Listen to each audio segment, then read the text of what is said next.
Well, Sir Jim has been given tough orders by one of the former United legends on what he should do to trim the squad of Man United, who should stay, who should go.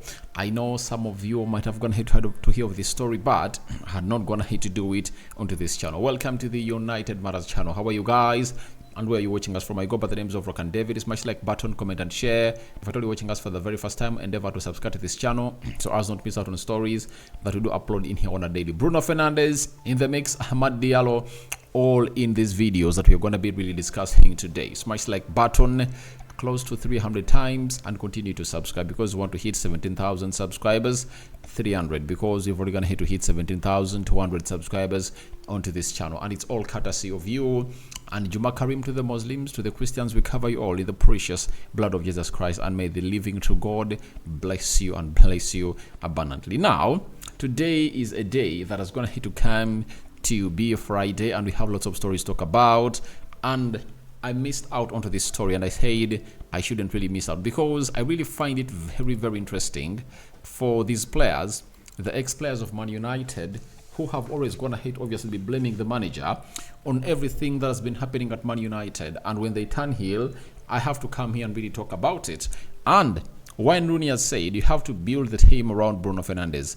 He's the one player with quality, and then keep the young players, then get rid of the rest. It has to be a massive clear out over the next couple of years. Now, I saw very many people messing out with the interpretation of this story, forgetting that Rooney said, get rid of them. It has to be a massive clear out for the next couple of years. Now, most people are really saying that you need to get rid of like 15 players in this summer. That's not what Wayne Rooney said. Wayne Rooney meant that get rid of players, in the next couple of years. And what did he mean? According to me, he was like Harry Maguire, Lindelof, Varane, Evans out. Anthony, Anton Martial, Sancho, Donny van de Beek, Wan-Bissaka out. Those are 9 players. If Man United can afford to get rid of 9 players, that means only, I think, if you add Ericsson, those are 10. Only 2 of those players will leave on a free. Meaning that you'll be left with how many players? You'll be left with Andre Onana, right? You'll be left with Diallo, Shaw, Malacia, Camboala, Lisandro Martinez, Casemiro, Kobe Mainoo, Bruno Fernandes, Ahmad Diallo, Rashford, Rasmus Højlund. You get? Those are 12 players that you'll be left with in that squad. Now, I had even forgotten Scott McTominay, but Scott McTominay is out of those. Now, you ask yourself, out of the remaining players, can you rebuild a very strong 11? You now say, I'll be missing out on like 2 central defenders, right? I'll be needing a right back to obviously come through and compete with Diallo. Those are 3. I'll need a CDM. That's why I feel like we should keep Amrabat here and Casemiro for this season. Next season, we play well, qualify for the Champions League, go in for an elite CDM. You get? Then Anthony goes, you bring in Olise. Those are how many? Those are 4. Then you get in another player to come in through and really compete with Rasmus Højlund. Those are how many? Those are 5 players. 2 central defenders, 1 right back, Olise, and a center forward.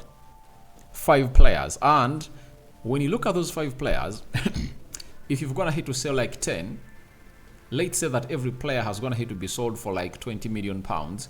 Those are 200 million pounds that we'll be having to spend to add on the 100 that's already available. Now, if you're having 200 million pounds plus 100, that is 300 million pounds, you find yourself in a situation of really getting into center backs, like each for 50, that is 100 million pounds. For the right back, Frimpong goes for 35, that is 135. Olise goes for 65, that is 200 million pounds. Benjamin Šeško his price tag is going to hit to increase. I'm going to do that story. He can cost us like 65 million pounds. You know, that will go to 265, and you are done with your 5 players. You are done. That is it. You are done. Maybe you obviously add on the 21 million pounds for Amrabat, 300 million pounds to be spent. But I tell you, 200 million pounds for the players I've said that we're going to sell is really going to be little, because if Sancho goes for 50, Scott McTominay goes for 40, okay, let's say 30, that is 80. Then Harry Maguire goes for 30, that is 110. Lindelof goes for 20, that is 130. Bissaka goes for like 30, that is 160. Then you talk about Eriksen goes for 5, that is it 165, if I'm not mistaken. Then you have to sell Donny van de Beek like 10 million pounds. Which other player have I talked about that you're going to sell? Because out of all those players I'm going to sell, only 2 are leaving as free agents. You get? But in the central defense, Harry Maguire, Lindelof, they can get us 50 million pounds. Bissaka can get us 30. That is 80. Scott McTominay can get us like 30. Let's say 40, because he's going to have a decent season. That is 120. You talk about Sancho, 50, that is 170. Donny van de Beek, 10, 180. Then Eriksen 5, that is 185. You understand? You know, there is Alvaro Fernandes. He's going to really get here some money. And I think even Facundo Perez will be sold for like 20, right? So I think we can average 200 million pounds from that summer. And all you have to do is to spend it wisely. And there is another huge boost that most people are not really giving a lot of attention to detail to. And that is all about United going out there to see to it that they save their salaries. Because when you look at players like Harry Maguire, he's earning 250,000 pounds. You understand? That means every month you would have gone ahead to save, let's see, Harry Maguire, we are saving 1 million per month. That is 12 million pounds. Rafael Varane leaving, we are saving close to, because it is 33,000, we said 1.32. You get, it's 1.32 per month times 10 months. That is 13 million pounds. That is 14 million pounds for Varane. Then for Scott McTominay, you would have gone ahead to save another, because it earns like 150,000 pounds. Hey, I had even forgotten Mason Greenwood, because for Greenwood, Man United is locked at like 40 million pounds. So, guys, would have gone ahead to save a lot of money in salaries. You know, most of those players are really earning huge money and they're doing nothing at the club, I tell you. And I really side with Wayne Rooney, but it should be a phase off that he's really having a proper plan. That is it. Look at the youngsters that you're having at Man United. Garnacho, Rasmus Højlund, Kobbie Mainoo. Ever since Kobbie Mainoo returned from injury, he has never gotten injured again. Garnacho is that one player that hasn't missed out on a game because of an injury. It shows you that the more you get in youngsters, they'll adapt quickly to the style of play of Erik Ten Hag, and we won't find ourselves in a position of really facing those injuries that we've gone ahead to face this season, that have gone ahead to cost us. I tell you, if those injuries were not really in abundance like they've been, Man United would have gone ahead to be in the top 4 already. Would have gone ahead to raise like 70 points already, because we've gone ahead to lose out on very many. And for Bruno Fernandes, I think for the next 2 years, you keep him around and see how he's going to be performing. Then you later take him off if he really drops off. But it looks like he's a player who hasn't gone ahead to be getting injured. And even in his early 30s, he will be a player who is an integral player for the club. Rooney added and said the club has been in transition for 10 years. You can't keep getting rid of managers and starting again. They are going to have to give a manager time to rebuild the club to get it back to competing for trophies.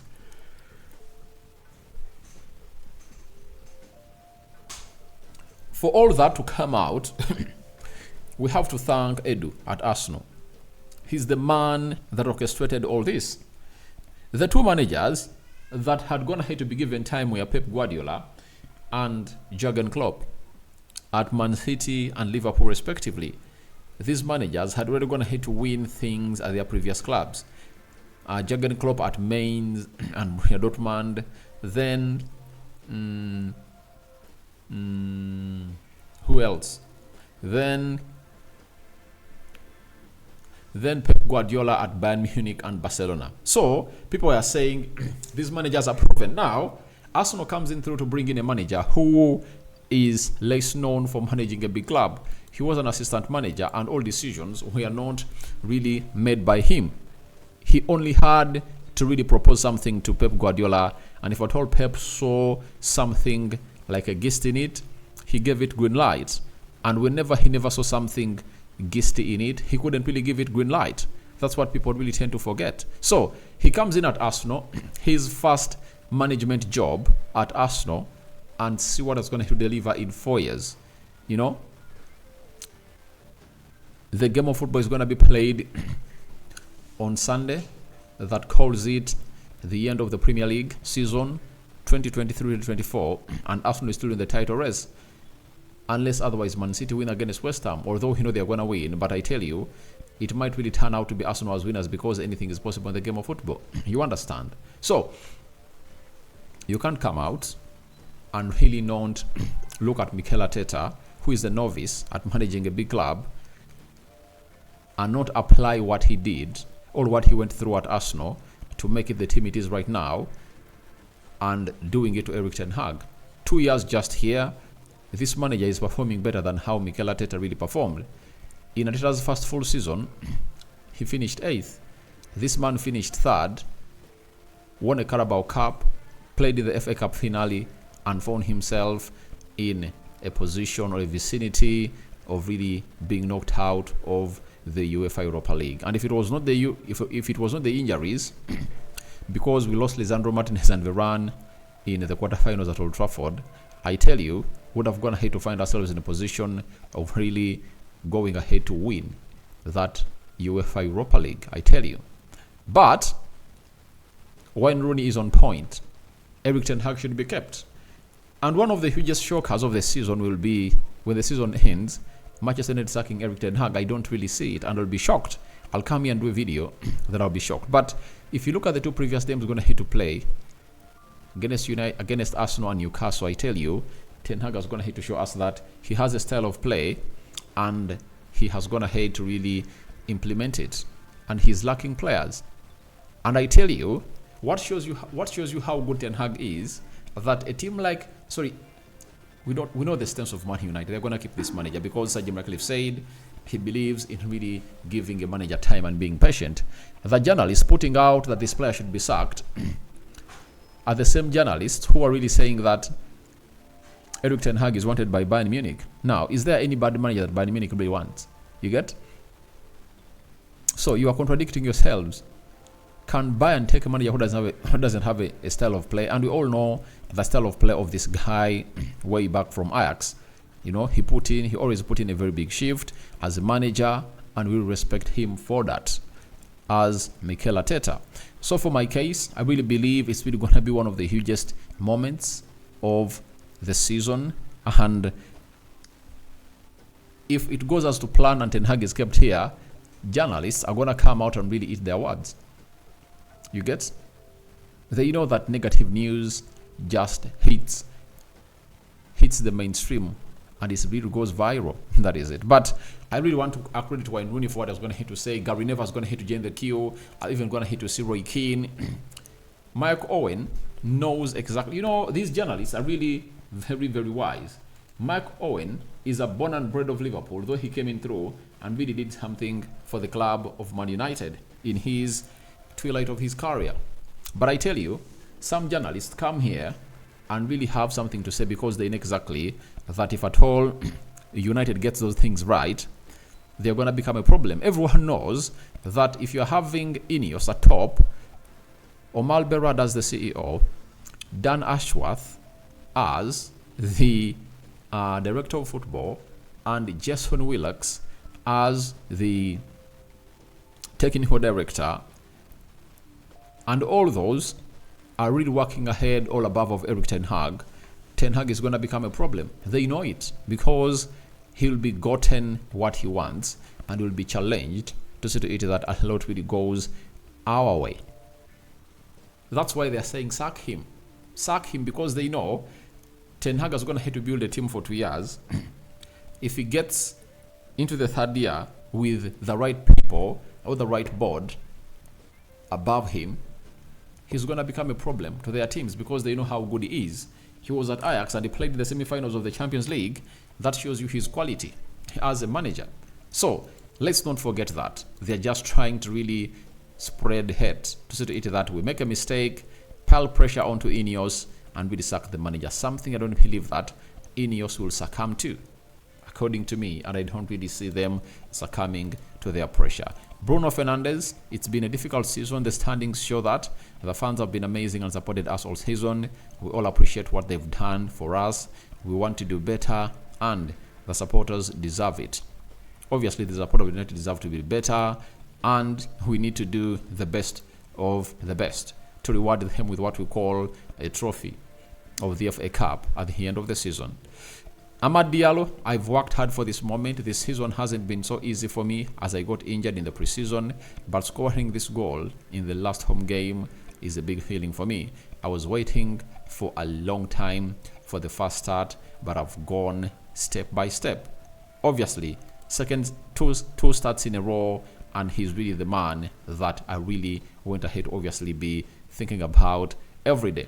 And I'll tell you, I would start him in all the games that he have really left. Brighton and Man City in the finale. Rokan David is my name.